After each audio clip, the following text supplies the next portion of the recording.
Hi guys, welcome back to ILM Academy, and today in this video we are doing the final exercise और final exercise इसकी Pythagoras theorem की।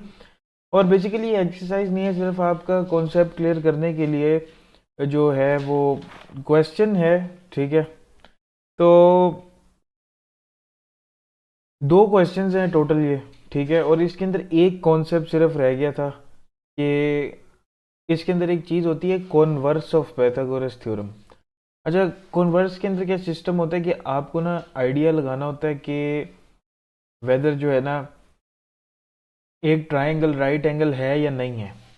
अब देखो, पहले तो आपको एक राइट एंगल ट्रायंगल वो दे देते थे और उसके अंदर आप पाइथागोरस थ्योरम लगाते थे, बट यहाँ पे आपको उन्होंने क्वेश्चन की तरफ देखो तो उन्होंने क्या दिया हुआ है। उन्होंने दिया हुआ है जी A B is equals to 16।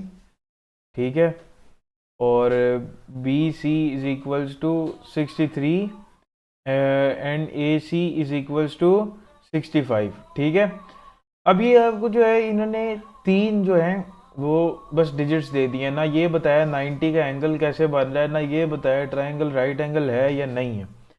तो ट्रायंगल राइट एंगल है या नहीं है इसका, क्योंकि पाइथागोरस थ्योरम सिर्फ राइट एंगल ट्रायंगल पे लगता है, तो इसका पता लगाने के लिए कि ट्रायंगल राइट एंगल है या नहीं है, हम क्या करेंगे। हम ये जो तीन हमें दी हुई हैं ए बी 16, बी सी 63 और ए सी जो हमें दिए 65, इसमें से हम सबसे बड़ी वाली को पहले चूज करेंगे जो कि 65 है। बड़ी लेंथ को चूज किया, उसका स्क्वायर लो। ठीक है, 65 का हमने स्क्वायर लिया, ये हमारे पास बन जाता है जी 4225। अब दूसरा जो हमने क्या करना है, जो बाकी की दो लेंथ्स है ना 16 और 63 जो गिवन है, उन दोनों के स्क्वायर को ऐड करना है नीचे। ठीक है, 16 और 63 के स्क्वायर को जब मैं ऐड करूंगा ना तो ये भी हमारे पास बनेगा 4225। अगर तो बड़ी वाली लेंथ का आंसर और ये छोटी दो लेंथ्स के आंसर, मतलब छोटी दो लेंथ को ऐड करके जो आंसर है ये दोनों सेम है, तो फिर तो जो ये ट्राइंगल है वो राइट एंगल है। ठीक है, वो 90 डिग्रीज पे है।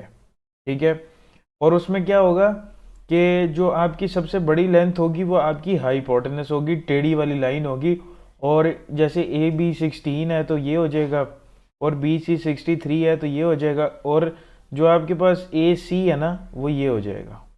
तो ये ट्राइंगल हमें पता लग जाएगा कि 90 डिग्री के एंगल पे बनी हुई है।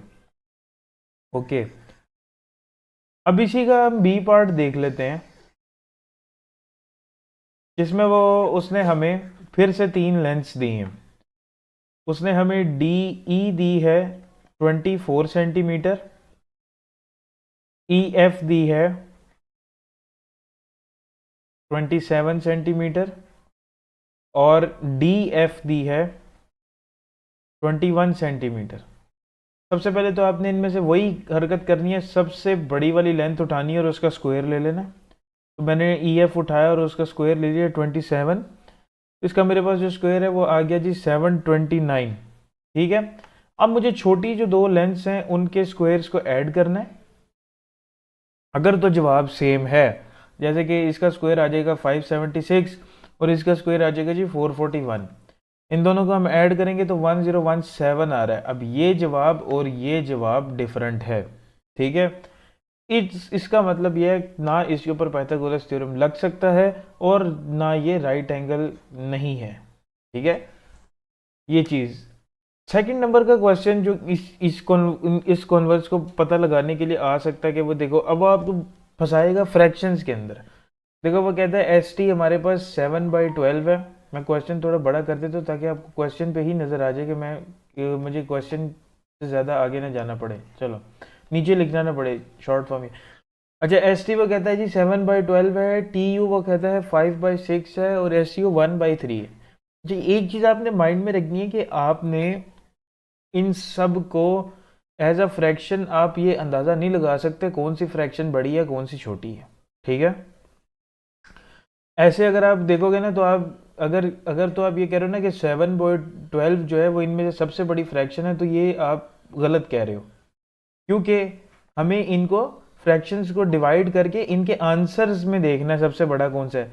जैसे अगर मैं 7/12 है ना, तो 7 में अंदर रखूंगा और इसको मैं 12 से डिवाइड कर दूंगा, ठीक है, तो हमें पता लग जाएगा कि जैसे कि ये 0 पॉइंट, ये इधर 70 बन गया और 12 5 से 60 होता है, ठीक है, तो ये हमारा मतलब 0.5 तकरीबन हमारा इस वाली फिगर का आ रहा है, ठीक है। अच्छा जी, उसके बाद 5 बाई, इधर कैलकुलेटर हो ना, एक मिनट, एप्लीकेशंस एंड इधर था कैलकुलेटर, ये ओके। सेकंड नंबर पे जो हमारी चीज़ आ रही है वो हमारी आ रही है जी 5/6, तो 5 को कर लो 5 डिवाइडेड बाय 6, इसको इक्वल कर लो तो ये 0.8 आ रहा है, ठीक है। अब मैं इधर साथ साथ लिखता जाता हूँ, जो हमारा एस टी था वो हमारा 0.5 था, अब जो टी यू है वो 0.8 है, ठीक है। और अब आगे देखते हैं, 1/3 मतलब 1 डिवाइडेड बाय 3, ये है जी 0.3, ठीक है। तो एस यू जो है हमारे पास है, S U is equals to 0.3, okay हो गया। ये मैंने सिर्फ आप लोगों को जो है वो समझाने के लिए किया गया कि हमने बड़ी फ्रैक्शन कैसे लेनी। अब देखो टी यू 0.8 सबसे बड़ा है, ठीक है, 0.8 जो है इसमें सबसे बड़ा है, तो हम टी यू वाली फ्रैक्शन उठाएंगे सबसे पहले और उसका लेंगे हम स्क्वायर पूरी फ्रैक्शन का। तो देखो टी यू का हमारे पास मतलब 5/6 आ गई, और इसका हम जब स्क्वायर लेंगे तो ये हमारे पास जो है पूरे का जब स्क्वायर आएगा तो ये 25/36 आ जाएगा, ठीक है। अब उसके बाद हम क्या करेंगे, नीचे जो है इधर हम बाकी की दो फ्रैक्शंस को प्लस कर देंगे, लाइक 7/12 प्लस इसका स्क्वायर, ठीक है, प्लस 1/3 का स्क्वायर, ठीक है। अब हमने क्या करना है यार, ये देखो 7/12 हो गया हमारे पास 49/144, प्लस हमारे पास 1/3 हो गया 1/9, ठीक है। अच्छा जी, यहाँ से अब मैं क्वेश्चन को आगे कंटिन्यू करता हूँ। इनका एलसीएम लोगे तो 144 आएगा, 144 में 49 एज इट इज़, और जो 9 है उसके जब 144 से डिवाइड तो 16 आएगा, तो 9 16 से 144 होता है, तो इधर हमारा 16 आ जाएगा। 49 प्लस 16 हमारे पास 65/144। अब ये जवाब हमारा 65/144 आ रहा है, जबकि ये जवाब हमारा 25/36 आ रहा है, और कटिंग करके भी हम 65/144 को 25/36 के ऊपर नहीं ला सकते, ठीक है। इसलिए जो है आंसर्स सेम नहीं है, इसलिए जो है ये जो ट्राइंगल है this is not right angle, ठीक है। और आप इसको लिख सकते हो कि this triangle is not right angle, क्योंकि आपके जो इसको अब अच्छा, इसकी स्टेटमेंट लिखने का तरीका क्या होता है, मैथमेटिकल टर्म में आपने रीजन किस तरह देना है, आपने लिखना है T U is not equal. अब इज नॉट इक्वल के लिए आपको इक्वल के ऊपर लगाना है cross, T U square is not equal to S T square plus S U square, ठीक है। कि मतलब टी यू के स्क्वायर का जो आंसर है वो S T square plus S U square नहीं है, नीचे आप लिख दो that's why it is not a right angle triangle, ठीक है। ये एक इस एक्सरसाइज की फाइनल चीज थी जो समझाने की रह गई थी, कॉन्वर्स वाली। इसके बाद ये पाइथागोरस थ्योरम हमारे पास ये वाला चैप्टर हो गया है फिनिश। अब हम नेक्स्ट वीडियो में आएंगे नेक्स्ट चैप्टर के साथ, तब तक के लिए please like and subscribe my channel.